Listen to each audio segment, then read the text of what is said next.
buenas noches, es un gusto darle la bienvenida a ustedes en esta noche de martes a disfrutar de la entrevista 8 en punto. Esta noche, ya lo habíamos adelantado en nuestras redes sociales, vamos a estar conversando sobre temas que por supuesto son temas de coyuntura y que los salvadoreños están muy pero muy pendientes. Vamos a estar hablando sobre la demanda de inconstitucionalidad, la admisión de esta del FONAT y por supuesto la suspensión del acto reclamado como medidas cautelares. La Sala de lo Constitucional se ha pronunciado y ha dicho que desde este día se debe de acatar la resolución. Veto contra el decreto que blindaba a los candidatos que aspiraban a los comicios electorales del 2014 y que de una u otra forma vendría a lacerar el honor, la intimidad de cada una de las personas. Seguridad en el país, nuevo nombramiento de David Munguía Payés al frente del ente castrense, parte de la temática que vamos a desarrollar esta noche en 8 en punto. Para abordar este tema, con mucho gusto le damos la bienvenida al licenciado Julio Valdivieso, exministro de Transporte Terrestre. Licenciado, un placer saludarlo. Sergio, ¿Cómo está? Mucho gusto, Garrido. Un gusto estar con dos excelentes colegas. Debo de decirlo particularmente, el licenciado Julio Valdivieso ha estado guardando reposo por una situación física complicada y debo de agradecerle ante las cámaras de 8 en punto por el esfuerzo que está haciendo esta noche de acompañarnos acá. Muchísimas gracias.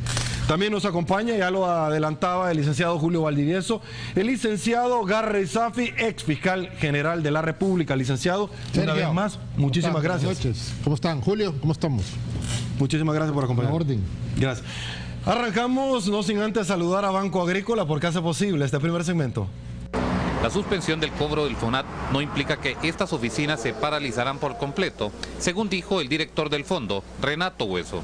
Estaríamos funcionando, uno, si se da la reforma al presupuesto, y dos, con los ingresos que se hayan generado en mayo y junio, que esos están en el Ministerio de Hacienda, y pues haremos las gestiones para que, tal como lo decía el presidente hoy hace unos minutos, se cumplan los fines para lo que ha sido recolectado esa suma de dinero. Que es el Algo que según Hueso deben de tener claro las personas que ya pagaron esta contribución, es que independientemente de la resolución, el dinero no regresará a sus manos. No, porque los fondos tienen un origen lícito, producto del cobro de una contribución. La sala no ha dicho que el cobro es ilegal, lo que ha dicho es suspéndase mientras se analiza, de manera tal que los fondos que se han recolectado al día de ayer, esos son fondos lícitos que están afectos a un fin específico. Mientras las autoridades cuestionan la decisión de la Sala de lo Constitucional de admitir este recurso, los propietarios de vehículos aseguran que aprovecharán el tiempo en que los magistrados estudian la decisión final sobre el recurso del FONAT. Sí, lo venimos con todo, ya son ¿qué? $40 menos que estamos pagando.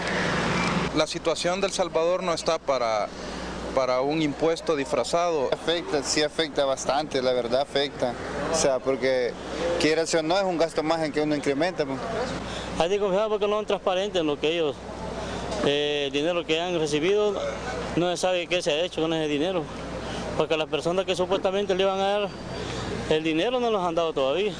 La Sala de lo Constitucional no tiene plazo para resolver este recurso, pero mientras no haya una decisión en firme, las personas continuarán renovando su tarjeta de circulación sin pagar el FONAT. Para Teleprensa Canal 33, Salvador Martínez. A lo largo de su presidencia. Por otro lado, el presidente de la República lamentó la suspensión del cobro al FONAT ordenado por parte de la Sala de lo Constitucional de la Corte Suprema de Justicia. Según el mandatario, con esto se deberá suspender la entrega de fondos programada para los próximos días y señaló que la admisión de la demanda de inconstitucionalidad podría obedecer a otros intereses. A mí lo que me llama la atención es tanto aquellos que metieron el recurso como quienes lo han admitido, que parecería de que están empecinados en obstaculizar la labor de este gobierno. Que nos crea un problema, por supuesto que nos crea un problema. Además, el presidente Funes dijo que el veto al decreto que protegía de las difamaciones y calumnias a los candidatos a la presidencia se debió a que, según su análisis, este reñía con la Constitución de la República, pues conlleva a una censura previa. El otro tema que, por supuesto, esta noche vamos a estar abordando. Arranco con el tema del FONAT, y es que para tener un poquito de contexto le presentábamos la nota. La Sala de lo Constitucional el día de ayer admitió la demanda contra este impuesto impuesto, esta contribución solidaria, como así la ley pertinente lo regulaba, y por supuesto las medidas cautelares de suspender el acto reclamado.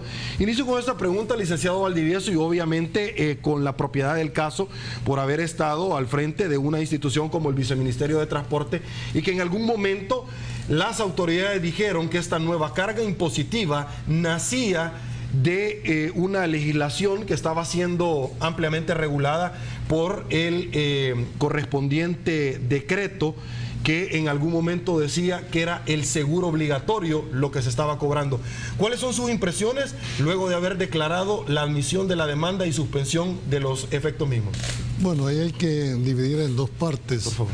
Un tema eminentemente de carácter jurídico y otro tema de carácter técnico operativo. Para mí, esta ley desde que nació, lo dije en su momento, iba a traer vicios por el alcance de lo que pretendía regular.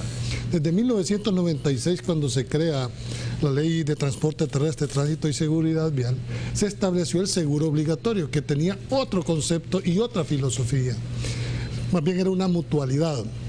A mí lo que me preocupa en aunque los argumentos técnicos y jurídicos son valederos, si bien es cierto el hecho de que la sala admita una demanda no necesariamente implica que la sentencia pueda ser adversa, pero en este caso todo apunta a que se ahí va por la misma razonamiento de la admisión. No, a mí quizás yo voy un poquito más allá, Sergio, en el tema estrictamente del FONAT. Y es el antecedente que ojalá esto no sirva como un antecedente en el tema de los procesos de inconstitucionalidad. Y te voy a decir por qué. Las medidas cautelares, como tú lo has señalado, a mi entender, se dan en los procesos de amparo, no en los procesos de inconstitucionalidad de las leyes, porque eso significa que estamos violando la presunción de que todas las leyes se presumen que son constitucionales.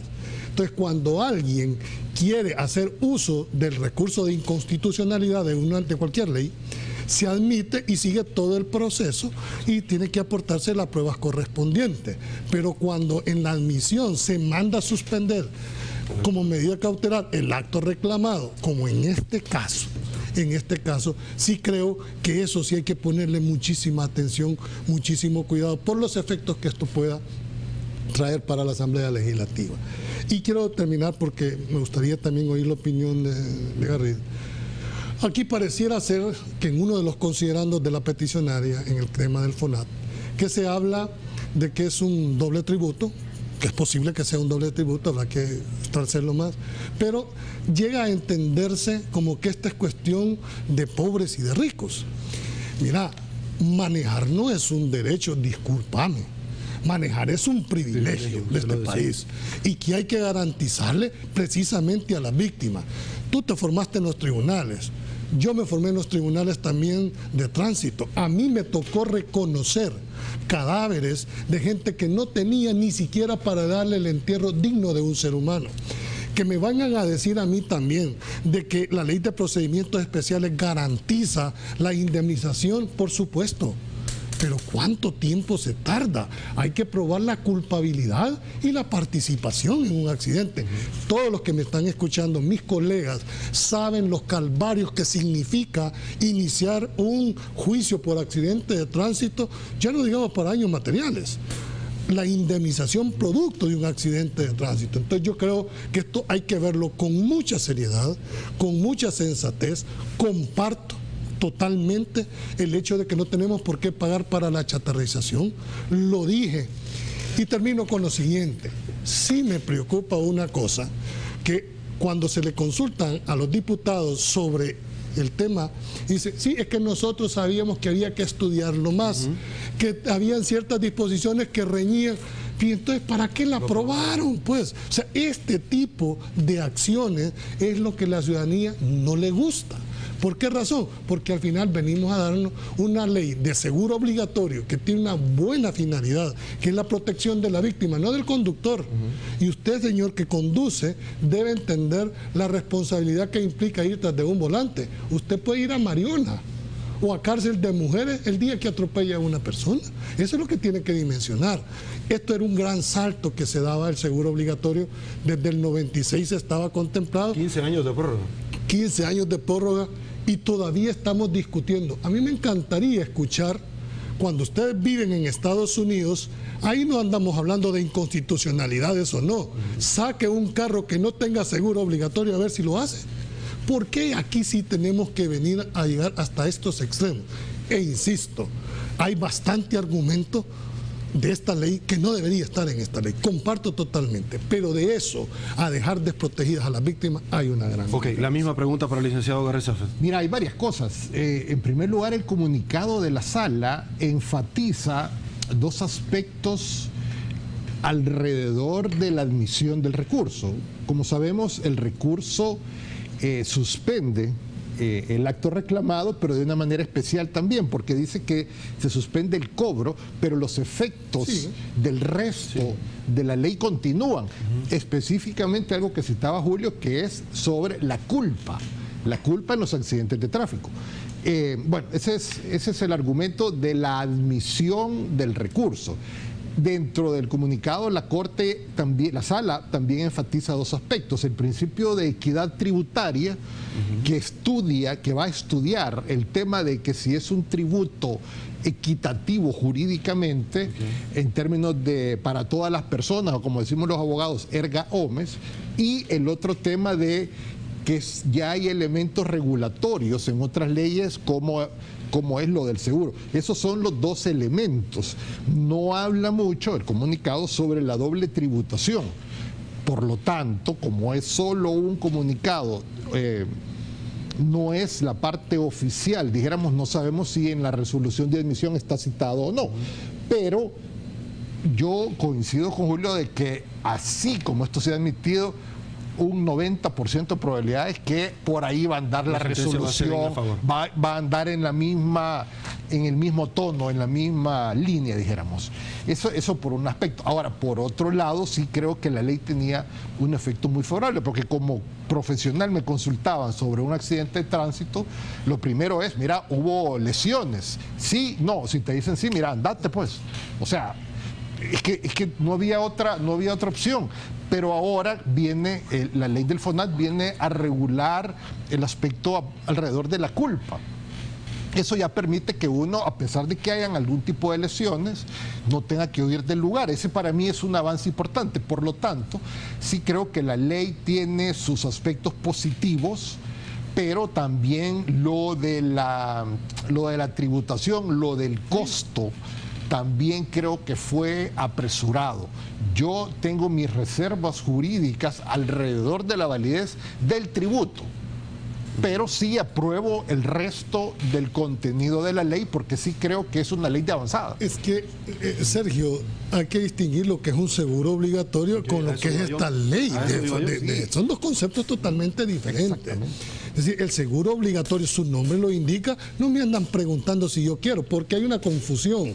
Dice, bueno, es que miren, yo tengo un seguro full cover, es decir, que tiene todo y además voy a pagar adicionalmente, pero es que la filosofía no es esa. La filosofía, y por eso se llama obligatorio, que tener uno, punto. Mínimamente. Entonces, ¿qué es lo que, a quién se trata de proteger en la filosofía del seguro obligatorio? Es una verdadera mutualidad. ¿Por qué? Porque ¿cuántas personas no aparecen fallecidas en la calle que no sabes quién, pero fue producto de un accidente de tránsito y quién responde? Las lesiones, ¿quién va a responder? Yo, cuando planteé en el 96 el seguro obligatorio, decía, miren, no le den dinero a las víctimas, sino que ¿a dónde fue atendida esta víctima? En el Hospital Rosales. ¿Cuánto invirtió el Hospital Rosales en la curación de esta persona? Y al Hospital Rosales se le debería reconocer lo que invirtió. Me dirán uno, pero es que eso ya va en el presupuesto de la nación que le asignan para la red hospitalaria. Sí, pero eso no es cierto. Este es producto de un accidente o de una culpa de un energúmeno que iba o borracho o bajo los efectos del alcohol. Yo te puedo decir que el índice de siniestralidad de la red hospitalaria era tanto en aquella época, te estoy hablando de hace 14, 15 años, ¿verdad?, que no era justo de que se desviaran fondos que estaban destinados para enfermedad para esto. Ahora, lo Lo que no es tolerable es lo de la chatarrización. Estamos claros. Estamos claros. ¿Por qué vamos a financiar a la empresa privada para pero que ahora te vengan a decir los diputados, mire, es que les hacía falta más y que debimos de haber estudiado? Pues sí, porque lo hicieron, pues.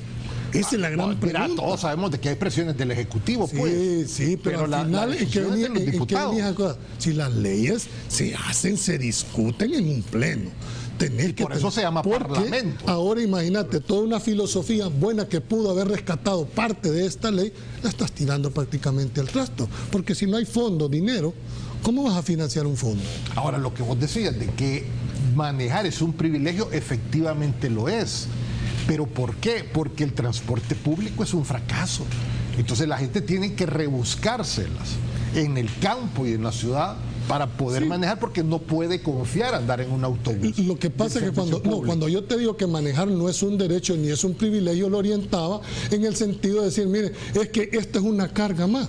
Mire, el día que usted participe en un accidente y hayan lesionado, no va a argumentar, mire, y es que yo, pobrecito, no tengo para pagar. Y el que va a pie, usted por lo menos va en vehículo o va en una moto, pero ¿y el que va a pie, que es el 80% de esto? ¿Quién? Eso te digo, pero si hubiera un buen servicio de transporte público, hubiera menos demanda automovilística aquí en El Salvador, porque mucha gente con los costos de la gasolina pagaría el transporte público. Por eso que yo digo que fue una farsa, incluso en el tema del transporte colectivo. Esta ley del FONAT, al final, en la derogatoria dejó viva la ley de procedimientos especiales sobre accidentes de tránsito. Ahí se establecía la responsabilidad sin culpa del propietario del autobús con el motorista. Bueno, pero el problema del país no es un problema de ley, es un problema de aplicación de la ley. Ese es el tema de fondo. Vamos a hacer nuestra primera pausa comercial. Al regresar, mucho más de los temas que ya habíamos planteado acá en 8 en punto. Volvemos. Estamos de regreso. Muchísimas gracias por su preferencia. Seguimos con este tema.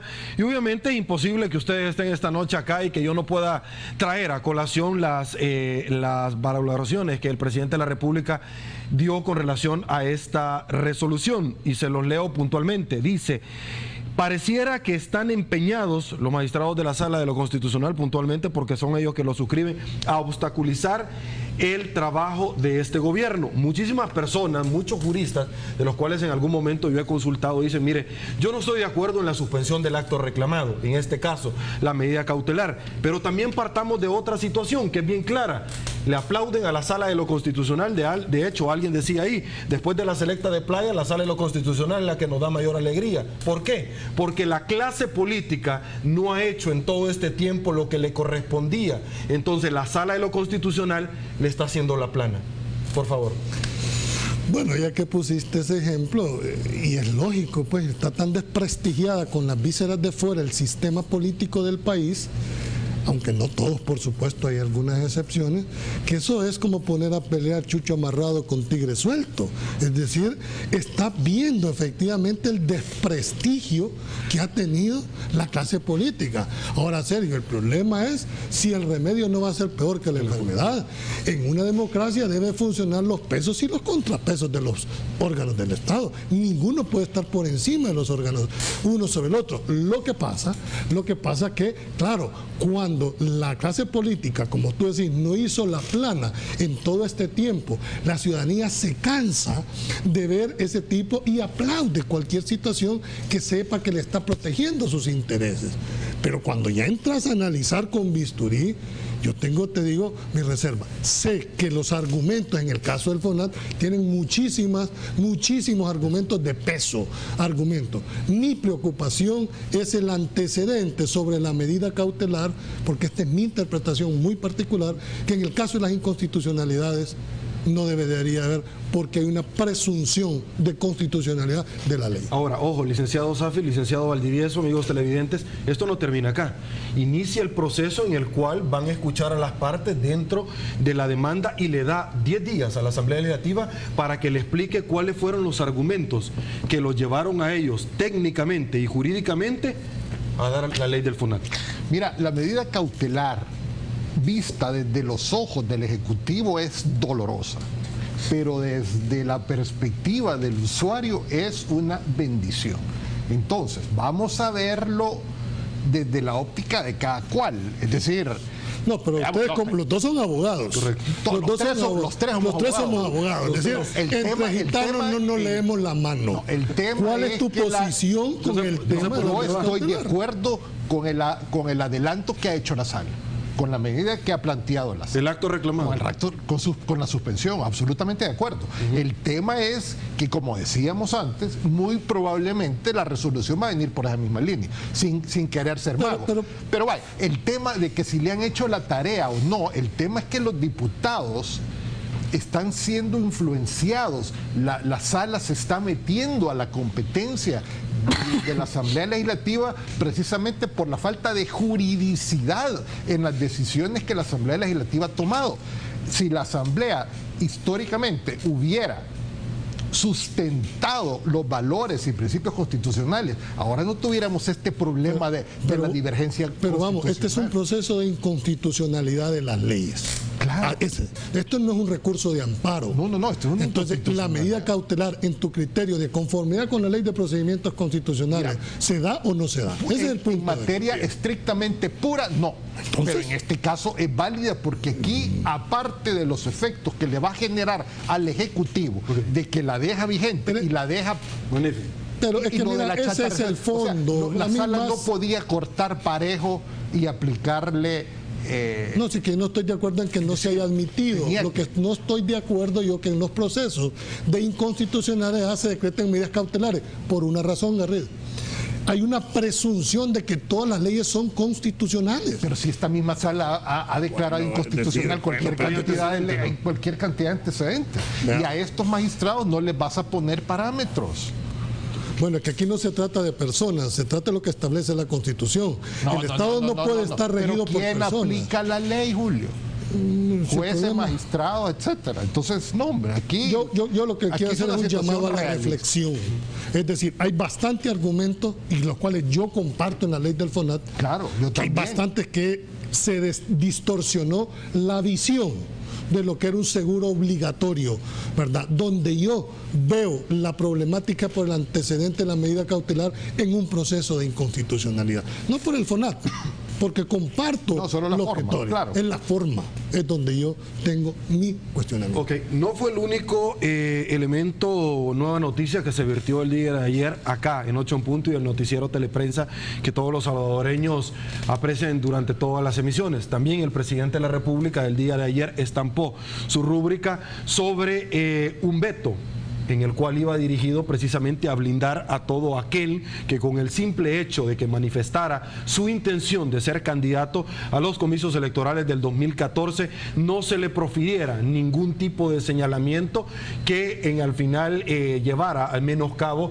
de su integridad física o moral. Inicio con usted porque prácticamente el presidente de la República no lo devolvió con observaciones, lo vetó por inconstitucionalidad y deja bien claro que esto limita en algún momento o viene a cercenar la posibilidad de que usted emita juicio de valor, se pronuncie a priori contra una persona. Claro, los valores de la censura previa, que son los que el presidente ha invocado para declarar, para vetar por inconstitucional este decreto 214 creo que era, yo creo que sus argumentos tiene el presidente. Ahora, en la esencia, este decreto creo que venía a favorecer el ambiente de la campaña en general, bajo, repito, en su esencia. Que la técnica jurídica no fue la más feliz, que no hubo concordancia con el Código Electoral y que no hubo una armonización debida con el Tribunal Supremo Electoral, creo que fueron los elementos que fallaron en la técnica jurídica de este decreto. Pero yo recalco que los valores intrínsecos de este decreto eran importantes para mantener una campaña. El espíritu del decreto era positivo para mantener una campaña de altura y para mantener alejada la campaña sucia que no se puede evitar, pero que evitar por lo menos en las redes sociales, pero que por lo menos no llegara a los medios de comunicación masivos. Pero repito, la técnica jurídica quizás no fue la más feliz. Ahora, y el presidente invoca el principio de la, ¿cómo se llama? El veto por inconstitucional. El veto por inconstitucional, y esto ya queda muerto. Muy difícilmente se van a lograr los 2/3 para superarlo. Ahora, para mí le planteo esta situación, porque el presidente, con conocimiento de causa, fue un comunicador. Claro, la censura previa. Claro, la censura previa. Pero además de eso, no podríamos decir o casarnos con la tesis de que este decreto favorecía puntualmente a un exfuncionario, porque los tres han manejado fondos públicos de la empresa del Estado y en algún momento se podía suscribir algún tipo de comentarios contra ellos. Pero la pregunta es, porque aquí lo han dicho analistas, mire, en la ley de partidos políticos tuvieron su oportunidad, no lo hicieron. Otra cosa que perdió la clase política y que también tiene conocimiento la sala en lo constitucional y que probablemente les va a hacer la plana. Pero el Código Penal ya lo dice. Bueno, primero yo te voy a decir, es de reconocer y felicitar al presidente por el veto. Es decir, yo creo que ser un adefesio jurídico, lo que se había hecho. El presidente lo que ha hecho es uso de la facultad constitucional, porque él pudo haber observado el decreto. Sin embargo, lo vetó por inconstitucional, porque a criterio del presidente, y del cual yo creo que el artículo 6 de la Constitución consagraba la libertad de expresión, atentaba contra sobre todo que entiendo yo, uno de los fundamentos que él tiene para su veto por inconstitucional es porque atentaba contra la censura previa. Si bien es cierto, aquí cualquiera puede difundir libremente su pensamiento, su derecho a la libre expresión, ese derecho no está sujeto a control previo. A previo examen, dice. Ni censura. Entonces, ¿qué pasaba? Que con este decreto podía vulnerarse. Y entonces, si otros ordenamientos jurídicos, como el Código Penal, ya contemplan figura para que aquellos haciendo uso, mal uso, dijéramos, de esta garantía constitucional se extralimita, pues hombre, el Código Penal ya establecía los mecanismos. Además, este era un decreto transitorio que también tenía, dijéramos, esa mala una debilidad técnica, que no debió haber. En la ley de partidos políticos pudieron haber permanentemente legislado este tipo de... ¿En el nuevo Código Electoral? No lo hicieron, en el Código Electoral tampoco. ¿Por qué en un decreto transitorio? Entonces yo creo que son mensajes que la clase política debe de entender, que lejos de ayudar, siguen todavía desprestigiándose. Por supuesto que no son todos, pero la percepción de la ciudadanía y la percepción en política se vuelve realidad, es precisamente que la falta de credibilidad en todos los políticos en este momento. ¿Cómo cree que va a ser la campaña electoral? Yo creo que va a continuar el ritmo que lleva, va a continuar las campañas socias, pero lo importante es de que haya una firma responsable en los spots visuales y audiovisuales, que haya una responsabilidad en el endoso de lo que está sacando, que no vayan a haber anónimos, porque ya estamos cansados de los anónimos que están circulando en las redes sociales, tantos troles y tanta información sucia. Entonces yo sí creo que esto va a arreciar un poco cuando la campaña empiece formalmente, que ahorita estamos en el calentamiento, en la pre-campaña, pero lamentablemente el decreto fue mal hecho, creo que no llenó todas las expectativas. Y pues lamentablemente la situación sigue igual. Si las leyes vigentes en materia penal sobre la imagen, que son delitos de acción directa, que no necesariamente pasan por la fiscalía, si eso no se ha invocado, entonces muy difícilmente esto va a mejorar la campaña. Lástima que no va a haber otra oportunidad para mejorar el decreto, pero sí calculo que la campaña no va a ser muy positiva. Yo tengo que preguntar algo porque es importante, quiero que me ayuden en esto. Arena celebra y había estado pidiendo el partido Arena, la fórmula presidencial de este partido, que el FONAT se derogara. Y ayer celebra esto. Le había estado pidiendo al presidente de la República que vetara esto y se da. ¿Cómo debe entenderse en el ambiente político electoral? Primero es que no han declarado la inconstitucionalidad ni la medida de toda la ley del FONAT. Simplemente se ha limitado al artículo 5, al artículo 15 y 16, 21, 23 y 32. Es decir, no es la inconstitucionalidad total de la ley, sino de cómo se perciben los fondos. Es lógico que un fondo sin ingresos no puede mantener. Pero fíjate que lo que te dice el artículo 33 del fondo. ¿Qué va a pasar? Abstención de detención, el artículo 35. Esto está vivo. Sí, no se les va a detener. No se les va a detener. Es más, en un argumento dice que la acción civil está invívita para cualquiera que la puede Por hacer. supuesto, porque es que ese es un artículo que lo toca No, pero no lo plantearon en la inconstitucionalidad. Entonces, nosotros sabemos que un accidente da origen a dos acciones, la penal y la civil. Eso estamos claros, ¿verdad? El problema es que independientemente de eso, si alguien participaba en un accidente de tránsito, era detenido. Sí. Lo que hay que diferenciar es lesiones, claro. Sí. Lo que hay que diferenciar es la participación y la culpabilidad, que son dos figuras totalmente diferentes. Yo puedo participar en un accidente y no ser culpable. Ahora vuelven exactamente las víctimas para poder resarcirse en un accidente a los instrumentos legales que tenía. La Ley de Procedimientos Especiales sobre Accidentes de Tránsito y la Ley de Transporte. Ahora, pero el licenciado Garrizafi ha planteado una situación que a mí me parece importante decirla. A la gente le ha indignado el tema de la chatarra, pero de pronto viene un buceo y usted fue viceministro de Transporte, se pasa llevando a un ciudadano ejemplar, ¿por qué lo tiene que pagar usted? Claro, no, es que no es por el hecho de que se lo lleve. La característica, aún en el seguro obligatorio, es precisamente una mutualidad. Se llama solidaridad. Desde la parte pecuniaria. Ok. Sergio lo plantea. Vale, por ejemplo, aquel bucero ahí en el Árbol de la Paz atropelló intencionalmente a la la Supongamos que hubo lesiones. Es que ahí ya no puedes hablar de un accidente, ahí es un delito. Eso es un asesinato, con intención. Es un homicidio. Pero el tema es de que si ya estamos vinculados con impuestos para la salud pública, ¿por qué otro impuesto llamado contribución especial va a venir a los mismos efectos? Es que por ahí lo estaba planteando Sergio. ¿Por qué dos efectos? Pero cosa curiosa, en la doble tributación no lo plantean de esa manera. No lo plantean de esa manera. Por lo menos yo no conozco la solicitud. La demanda sí. Sí, en el argumento, pero no en la misión. Descansa sobre 4 puntos y uno de ellos es esa. La doble tributación. El magistrado Rodolfo González en un rotativo explicó hasta la saciedad esos puntos ahora en la mañana, por lo cual es valedero lo que usted estaba planteando. Eso le indigna a la gente. Tal vez el ejemplo no era porque ahí hubo un asesinato, pero en lesiones. En un accidente, por naturaleza los accidentes son culposos, hombre, nadie quiere causar una intención. Claro.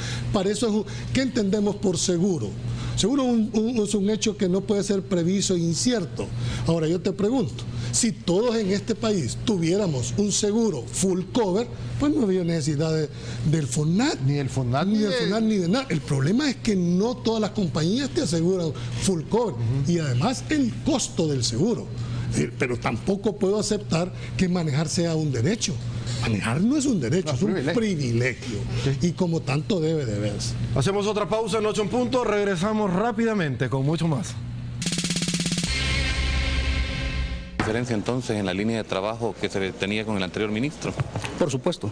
De esta forma se resume la relación que tenía David Munguía Payés y el fiscal general de la República, quien continúa asegurando que el militar obstaculizó operaciones en contra de pandilleros. Sin embargo, aclaró que no tiene un expediente en su contra.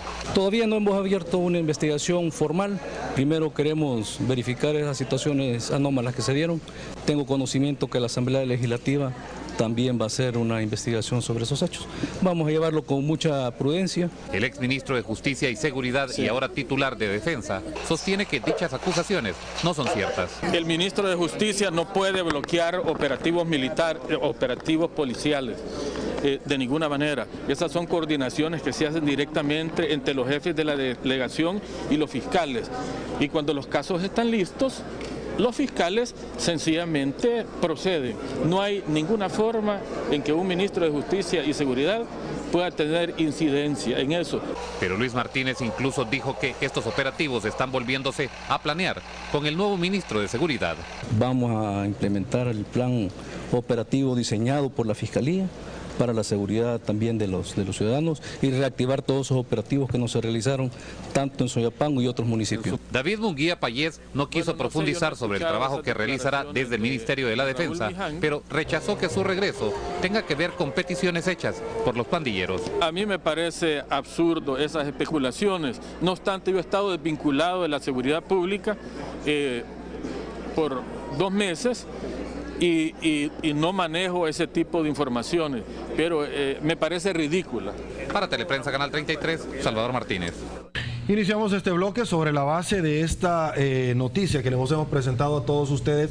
Adicionalmente, conocimos en un rotativo que la fiscal adjunta Paula Velázquez sí ha dicho categóricamente que han abierto un expediente en contra de David Munguía Payés por haber retenido en alguna forma operativos constantes a la detención de miembros de las maras. Inicio con esta pregunta, licenciado Julio Valdivieso, porque el ministro de Seguridad decía, mire, la PNC no depende de la dirección del ministro de Justicia. Hablemos en el caso puntual. Muchas personas no saben que usted inició con la corporación policial, fue parte de esto, y en la práctica obviamente queremos saber si se da o no. Con relación a esta noticia, con relación a lo que se ha vertido, ¿qué tan cierto es? No, lo que pasa, bueno, yo te puedo hablar allá cuando a mí me tocó el despliegue territorial de la policía. En ese tiempo el subdirector de operaciones, que fue el cargo que yo ostenté, tenía una estructura distinta a la que tiene ahora. Antes las 14 delegaciones reportaban directamente al subdirector, que es el que tenía el mando operativo. Y lógicamente había una dependencia funcional de el señor director. No teníamos nosotros, por lo menos mi caso, no tenía una relación directa con ningún funcionario político en el sentido con el ministro o viceministro de Seguridad. Eso no significa, formalmente hablando, no significa que de hecho el ministro tenga la sartén por el mango. Eso es ilógico. Yo creo que el fiscal ha sido claro, ¿verdad? Si hay indicios de que se cometieron irregulares, independiente del cargo que ostenta una persona, pues va a abrir la investigación y va a ser la institucionalidad la que va a funcionar y la que va a determinar si en realidad esos argumentos que se vierten sobre el entorpecimiento para las capturas son valederas o no son valederas. Ok, licenciado Safi, como ex fiscal general de la República. Hay dos formas en las que se puede ejecutar una suspensión de una orden de ejecutar allanamientos u operativos policiales. Una es la orden directa del ministro al director y la otra es por medios no formales. Puede decir, mira, detenémelo, espérate, detenémelo. O sea, esperamos que estamos haciendo otra situación, detenémelo un poquito. Y la otra es una orden, se le instruye para que haga o para que no haga. Entonces, yo no sé cuáles son los elementos de información que tiene la Fiscalía para argumentar eso. Pero independientemente de lo que tenga la Fiscalía, el ministro y el director de la policía tenían que haber sustentado sus decisiones de hacer un operativo policial o no. ¿Por qué? Porque el que dirige la investigación es la Fiscalía, no la policía. La policía solo lo puede hacer en flagrancia, de tal manera que ni el ministro ni el director de la policía tenían facultades para acelerar o entorpecer, sino era con la dirección de la Fiscalía. El director de las investigaciones es la Fiscalía, por lo tanto, si el fiscal o la fiscal adjunta están diciendo que tienen elementos, tiene que abrirse el expediente respectivo y llevarse esto a lo que sea. No sé, repito, qué elementos de juicio tendrán, pero repito, pudo haber sido algo formal o algo informal. El regreso de David Munguía Payés, como hemos estado conversando sobre las diferentes resoluciones Sala de lo Constitucional, en su momento dejó sin efecto el nombramiento del ministro de Justicia. Ahora regresa al ente castrense. ¿Le está dando la razón a la Sala de lo Constitucional que nunca dejó de ser militar? No, yo creo que esa es una decisión muy particular del presidente, que él puede designar a toda la gente de su confianza. Son actos políticos, son actos, dijéramos, muy personales y muy facultad del presidente de nombrar a quien él quiera nombrar. Ahora, que ese pueda ser un reenganche, bueno, es una decisión que el presidente tomó dentro de las facultades constitucionales que tiene para nombrar a la persona que él cree que es la más idónea para el cargo. Igualmente, yo creo que la limitación era según la sala para seguridad y para el director de la policía, pero no viceversa. Es decir, no hay ninguna limitación para que el perfil del general Munguía Payés pueda ocupar el cargo del Ministerio de la Defensa Nacional.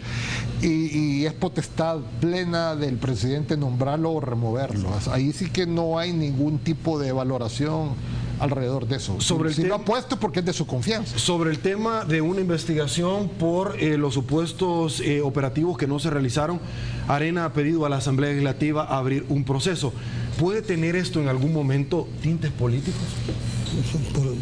Desde el momento en que hay un señalamiento, acuérdate que por el hecho de ser ministro goza de fuero constitucional. Correcto. Y para poderlo procesar, tendrá que seguirse el antejuicio correspondiente. Y eso ¿Es correcto juicios paralelos en este caso? Bueno, aquí hay juicios paralelos. Es que no es tanto el jurídico como el político. No, es que no es un juicio porque la Asamblea, hasta donde entiendo, no ha nombrado una comisión especial. En el caso hipotético, partamos que sí lo se han da. llamado. Entonces, pueden quemar civilmente a un funcionario. Atendiendo a tu... Pero, ¿y eso qué? O sea, aquí lo hacen y ¿qué pasa? No. O sea, ese no es el problema, Sergio. Aquí lo han llamado por razones estrictamente políticas. El que no lo ha hecho por razones políticas es el fiscal. El fiscal simplemente va a abrir un expediente y va a investigar, pero eso no es político. Lo que haga un partido político de un ministro adverso o opositor, o de la oposición, un partido de oposición contra un ministro, eso es eminentemente político. Veámoslo Entonces es un juicio político. Veámoslo desde otro punto de vista. ¿Le parece? El general David Munguía Payés hoy por hoy tiene un patrimonio político muy interesante y muchas personas lo catalogan como presidenciable. Arena viene y mira una oportunidad sobre esto. Viene y va a decir, mire, el fiscal general no lo quiere procesar, por lo tanto nosotros sí lo vamos a hacer, no así sea o no sea, porque lo político no es lógico ni jurídico. No, pero así es el fútbol, así lo hacen aquí. Aquí la clase política señala y ensucia a eso me refiero. Perfil de las personas, con o sin fundamento, solo para restarle méritos políticos, solo para decirle, te tengo la cola pateada. Lamentablemente así es el deporte aquí en El Salvador, el deporte político. Bueno, y Julio lo sabe. Yo creo de que el que no se quiere, el que no quiere quemarse, que no entre a la cocina. Esto es parte del folclore, pues. Es decir, desde el momento en que su cargo es de nombramiento político, está sujeto a un juicio político. No así en el tema de la fiscalía, donde el fiscal es el garante de la legalidad del país. Ahí no hay juicios políticos, ahí son hechos que hay que comprobar. Y si el fiscal no lo procesa, será porque no tiene los elementos jurídicos suficientes para hacerlo. Y a contrario censo, si lo procesa, es porque tuvo elementos de juicio suficientes para plantear una acusación. Porque si no la puede judicializar, se le puede revertir también la obligación del fiscal es investigar, abrir expediente e investigar. Y de allí en adelante habrá mérito o no para una judicialización. Pero esos son otros 5 pesos. Tengo 1 minuto y medio para terminar este bloque. ¿Cómo mira el futuro de la tregua? La tregua está pasando en un momento bastante turbulento. Yo creería de que con el regreso del general Munguía Payés al Ministerio de la Defensa, que continúa siendo un apoyo en las tareas de seguridad pública, creo que esto va a tener un respiro. Creo que la tregua todavía tiene futuro. No, yo creo de que la tregua tiene que dar ya ese salto para hacerlo sostenible en el tiempo con el involucramiento de la sociedad. Si esas dos premisas no se dan, yo no le veo futuro a la tregua, porque va a ser momentáneo. Si tú no atacas las causas estructurales que llevan a estas personas a delinquir, muy difícilmente la vas a hacer sostenible. ¿Cuánto tiempo? Su concepto lo dice, tregua es temporal. ¿Por cuánto tiempo más? Sí, yo creo que debemos de pasar a hacer ya una política pública para que pueda hacer este tipo de acciones sostenibles en el tiempo. Claro, pero eso no se va a dar en campaña política. Pausa comercial, señores. Volvemos con mucho más de 8 en punto.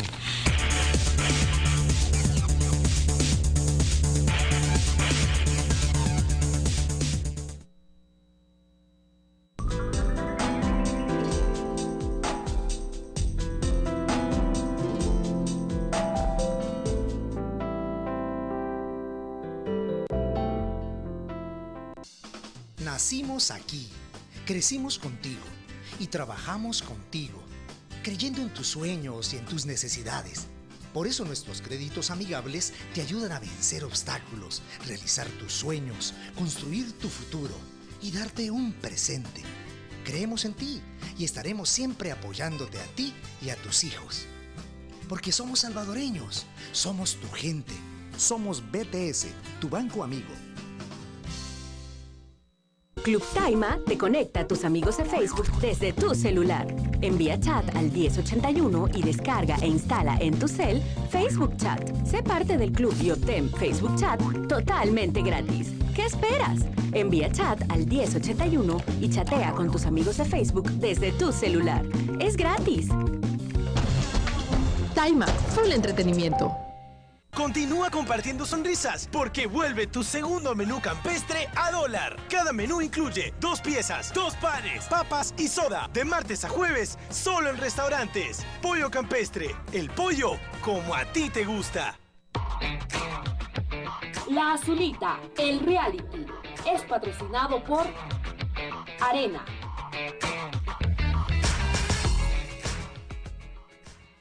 Si quieres estar bien informado sobre las últimas noticias del fútbol nacional e internacional, tu programa Solo Fútbol te muestra cómo hacerlo.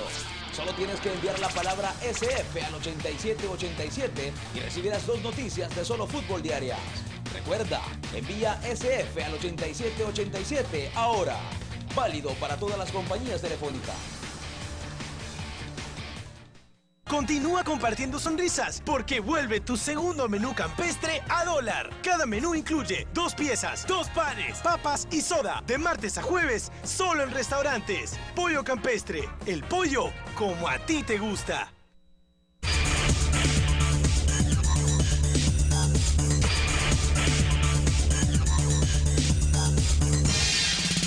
Muchísimas gracias por su preferencia. Damos paso a la participación ciudadana. Para eso saludo a Georgina García, mi productora. Buenas noches, Georgina. Buenas noches, Sergio. Buenas noches a nuestros invitados. Por acá, Mario Grisales Giral dice, en la calle, la Voz Populi dice que el señor Payés fue solicitado por los cabecillas de las maras al señor presidente. También otro comentario dice, ahora las aseguradoras se frotan las manos. Carlos Vázquez dice, no hay justificación para el decreto Mordaza. La única explicación es estar con Saca, Sánchez Serén y el bloque. Eric Clímaco dice, solo las han utilizado, pero qué bueno que se haya admitido el recurso. Los que pagamos más somos los menos beneficiados. Juan Carlos Sura dice, me hubiese gustado que la sala ordenara buscar una manera de remunerar a las víctimas de accidentes. Les dejan en desamparo. Ale Canal dice, como ex viceministro de Transporte, ¿qué solución propone para que las víctimas de accidentes queden protegidas? Gina dice, ¿a quién beneficia que el FONAT esté frenado? A las aseguradoras solamente, dice, y el afectado, el Ministerio de Salud, que debe prestar atención médica. Peter Dumas dice, el problema de la política salvadoreña es que el chambre se puede publicar sin ningún reglamento. Becerrillo dice, yo también creo que manejar es un derecho. No es un derecho, dice, perdón, es un privilegio. Líderes Solidarios dice, cuando los diputados han analizado las leyes antes de votar por ellas en pro de los intereses de la ciudadanía, dice, no lo hacen. Hasta acá vamos a llegar con la participación ciudadana de esta noche. Muchísimas gracias, Georgina. Muchísimas gracias, amigos televidentes, por estar en sintonía de su entrevista 8 en punto, a los que nos sintonizan en línea y a los que nos escuchan, por supuesto, por Radio Universidad Tecnológica 970 AM. Licenciado Valdivieso, un amigo televidente pregunta, ¿usted renunció a la Corte de Cuentas a ser parte de los candidatos? ¿Lo deberían de hacer todas las personas por las mismas causas que en algún momento usted esbozó? Por favor. Sí, yo fui llamado por la Comisión Política de la Asamblea, o creo que era la subcomisión que habían estado ahí. Habían unos cuestionarios, unas preguntas encima del...